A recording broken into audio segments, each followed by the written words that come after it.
पूर्वा सन्ध्या प्रवर्तते उत्तिष्ठ नरशार्दूल कर्तव्यं दैवमान्धिकम्. അവൻ ചുറ്റും കണ്ണോടിച്ചു. ഹേയ് ഇവിടെ!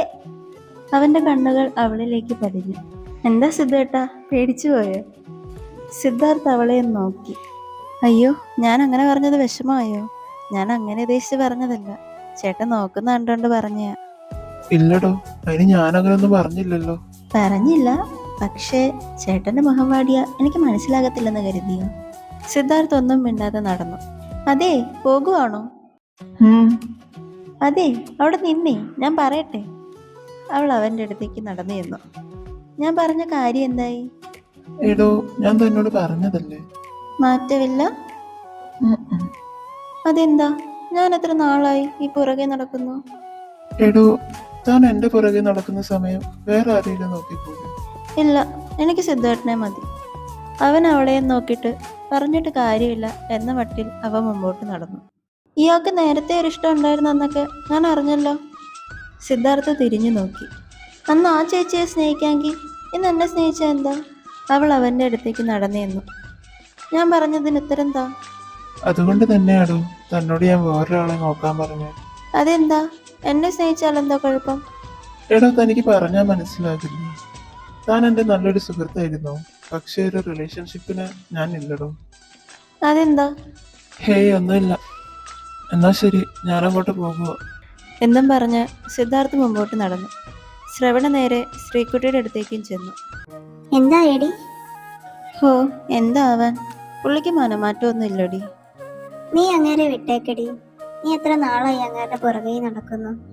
അതൊക്കെ മാറുമടി. പുള്ളിക്ക് എന്നെ ഇഷ്ടമില്ലാഴികയൊന്നും ഇല്ല. പിന്നെ എന്തോ ഒരു റീസൺ ഉണ്ട്. അതുകൊണ്ടാ ഒരു റിലേഷൻഷിപ്പ് ഒന്നും വേണ്ട എന്നൊക്കെ പറഞ്ഞ് നടക്കുന്നു. അതെന്താണെന്ന് എനിക്ക് അറിയണം. നിനക്ക് അത്രയ്ക്ക് വിശ്വാസം ഉണ്ടോ അങ്ങേരും? എന്നാ നമുക്ക് വെയിറ്റ് ചെയ്യാം. അവരങ്ങനെ നടക്കുമ്പോഴാണ് സിദ്ധാർത്ഥന്റെ അമ്മയെ കാണുന്നത്. ഹാ മോളെ, അവനെ കണ്ടായിരുന്നോ? ഹാ ആന്റി, ചേട്ടന്റെ ഇപ്പൊ അങ്ങോട്ട് പോയതേ ഉള്ളല്ലോ. ആണോ?